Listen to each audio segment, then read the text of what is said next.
नमस्कार, मी रुपाली तुमचे स्वागत करते आहे रुपालीज किचन रेसिपीमध्ये। साऊथ इंडियन ब्रेकफास्ट म्हटले की आधी आपल्याला इडली आणि सांबार आठवते। चवीला अगदी रुचकर आणि पटकन पोट भरणारा असा हा पदार्थ आहे। तर मंडळी, आज मी तुम्हाला दाखवणार आहे इडली सांबार आणि चटणीची रेसिपीमध्ये अगदी डाळ तांदूळ भिजवण्यापासून सगळे दाखवणार आहे। व्हिडिओ शेवटपर्यंत नक्की बघा। इडलीचं बॅटर तयार करण्यासाठी इथे लागणार आहे 2 वाटी तांदूळ, 1 वाटी डाळ, उडीद डाळ, मेथी दाणे अर्धा चमचा, पोहे अर्धी वाटी। इथे मी उकडा तांदूळ वापरले आहे। तुम्ही कुठलाही मोकळा भात होणारा तांदूळ इथे वापरू शकतात, चिकट होणारा अजिबात वापरू नका।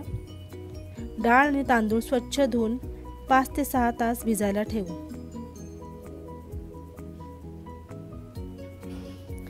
डाळीत मी अर्धा चमचा मेथी दाणा घातला आहे।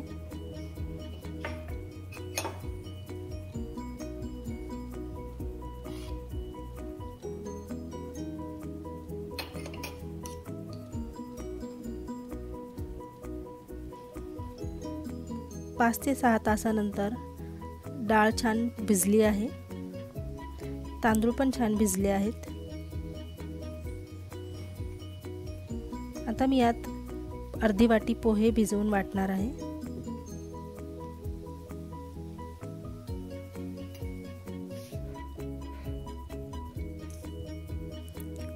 डाळीतलं आणि तांदळातलं पाणी मी काढून टाकणार आहे।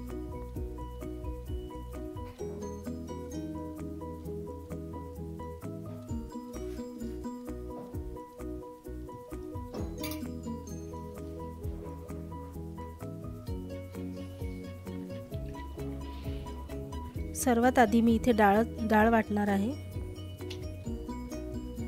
डाळ आणि तांदूळ शक्यतोवर वेगवेगळेच वाटावे।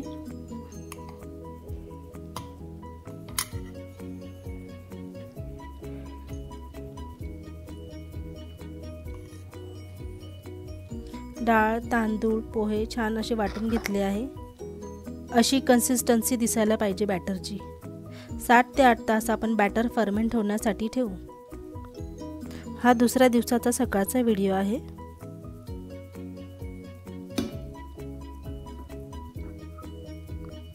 तुम्ही पाहू शकता बॅटर छान फुगून दुप्पट झाले आहे।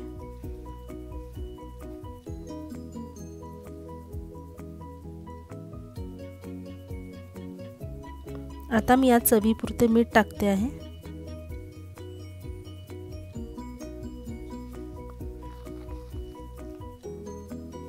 छान मिक्स करून घेणार आहे। बॅटर जेवढे छान फुगेल तेवढी इडली हलकी आणि सॉफ्ट बनते।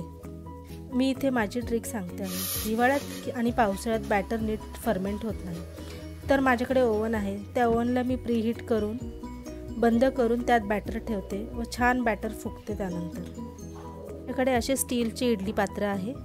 इडली पात्रामध्ये मी 1 ग्लास पाणी घालून गरम करायला ठेवले आहे आणि नंतर इडलीच्या भांड्यांना थोडंसं तेल लावून घेते आहे।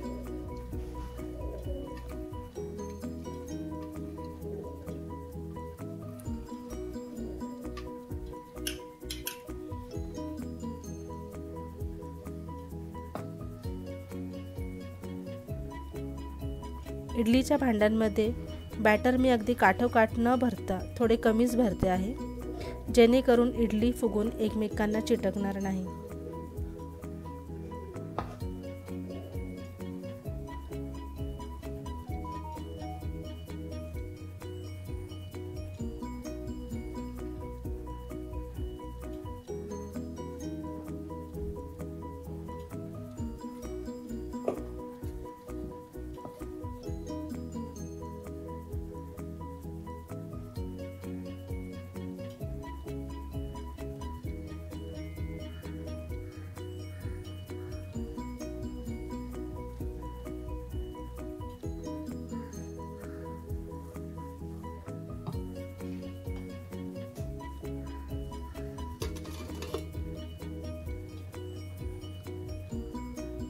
असे एक एक करून मी इडलीचे भांडे आत लावणार आहे।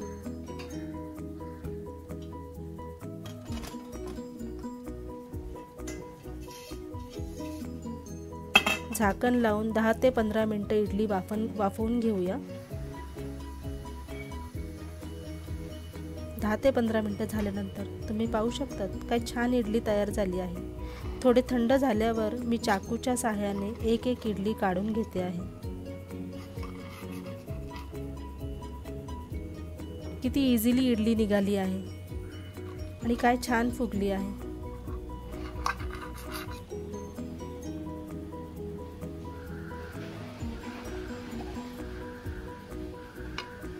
मी तुम्हाला एक इडली तोडून दाखवते। किती छान जाळी पडली आहे इडलीला आतून आणि अगदी मऊ झाली आहे। इडली तर तयार आहे। चला तर मग सांबार बनवूया। त्यासाठी लागणारे साहित्य आहे टोमॅटो अर्धा, कढीपत्ता, कांदा एक मध्यम, जिरे अर्धा चमचा, मोहरी अर्धा चमचा, आले लसूण पेस्ट अर्धा चमचा, गूळ मध्यम आकाराचा छोटा खडा, चिंचेचा कोळ 3 ते 4 चमचे, कोरडे मसाले यात मी घेतले आहे लाल तिखट 1 चमचा, सांबार मसाला 1 चमचा, हळद अर्धा चमचा, मीठ चवीनुसार, बारीक चिरलेली कोथिंबीर, बारीक चिरलेल्या भाज्या। यात मी शेवगा, दुधी भोपळा आणि वांगी टाकणार आहे। तुम्ही वांग स्किप करू शकता, तुमच्या आवडीवर आहे। तुरीची डाळ 1 वाटी शिजवून घेतलेली, या वाटीचं प्रमाण मी घेतलं आहे। फोडणीसाठी मी सर्वप्रथम कढईत 3 ते 4 चमचे तेल गरम करून घेतले आहे। त्यात मी टाकते आहे मोहरी, जिरे, कढीपत्ता, फोडणी छान तडतडली की त्यात मी टाकते आहे बारीक चिरलेला कांदा,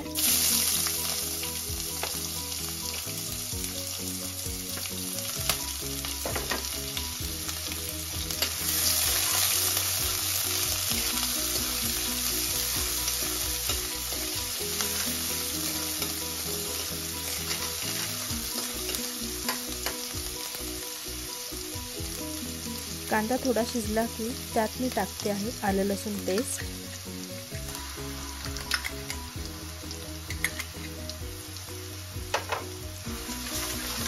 त्यालाही छान परतून घेणार आहे। आलं लसूणचा कच्चा वास जाईपर्यंत परतून घेणार आहे।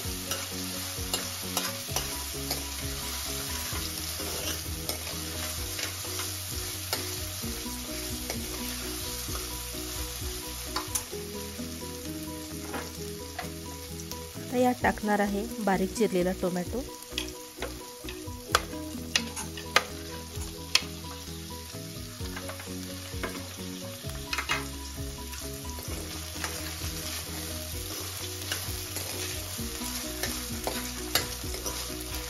टोमॅटोला पण छान परतून घेऊया। आता टाकते आहे हिंग,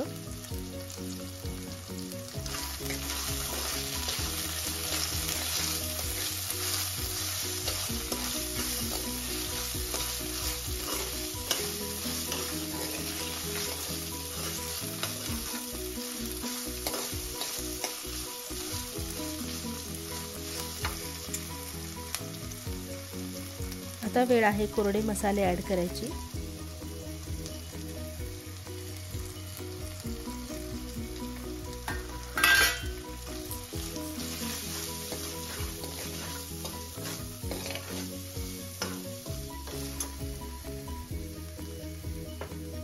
मसाले जळू नये म्हणून मी यात चिंचेचा कोळ टाकते आहे।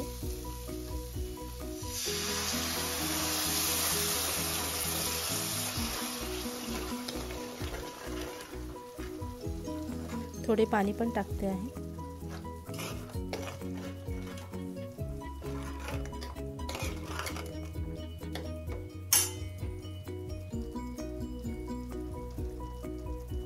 त्यानंतर टाकणार आहे चिरलेल्या भाज्या,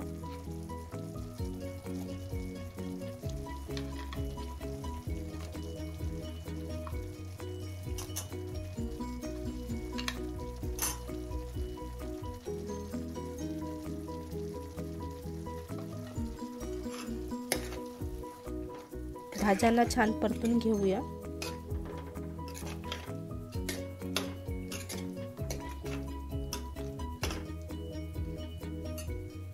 झाकण ठेवून एक वाफ काढून घेऊया। एक वाफ दिल्यावर तुम्ही पाहू शकता फोडणीला छान तेल सुटले आहे. एकदा मिक्स करून घेऊया. आता मी यात ॲड करते आहे शिजलेली डाळ.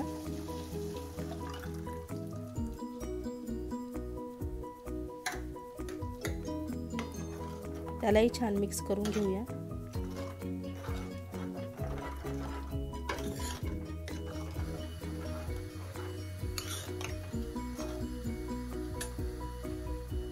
गरजेनुसार पाणी घातले आहे. सांबार थोडा पातळ चांगला वाटतो खायला. यात मी टाकते आहे गुळाचा खडा. छान मिक्स करून झाकण ठेवून मंद आचेवर 10 मिनिटं उकळून घेऊया. तोपर्यंत आपण चटणी बनवून घेऊया. चटणीसाठी लागणारे साहित्य आहे: डाळ अर्धी वाटी, ओले खोबरे किसलेले 1 वाटी, कोथिंबीर अर्धी वाटी, मिरच्या 3 ते 4, मीठ चवीनुसार, साखर अर्धा चमचा. चटणी बनवून झाल्यावर त्यावर फोडणी करावी लागणार आहे. त्यासाठी लागणार आहे आपल्याला मोहरी अर्धा चमचा, जिरे अर्धा चमचा, कढीपत्ता आणि लिंबू. चला तर मग चटणी वाटून घेऊया. चटणी वाटून झाल्यावर त्यावर फोडणी करून घेऊया. फोडणीसाठी मी भांड्यामध्ये 1 ते 2 चमचे तेल घातलं आहे. तेल छान गरम झाले की मी त्यात टाकते आहे मोहरी,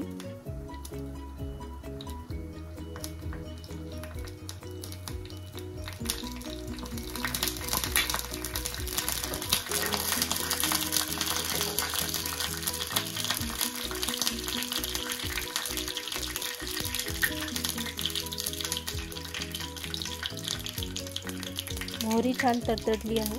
आता मी टाकते आहे जिरे,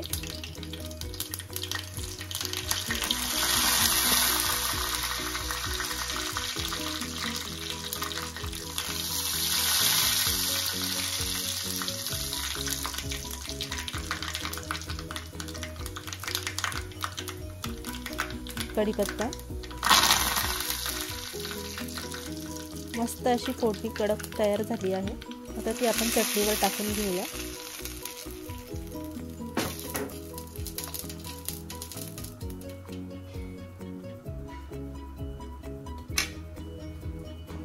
टेस्टला बॅलन्स करण्यासाठी त्यात टाकते आहे थोडा लिंबाचा रस. थोडं मिक्स करून घेऊया. छान तयार झाली आहे आपली चटणी.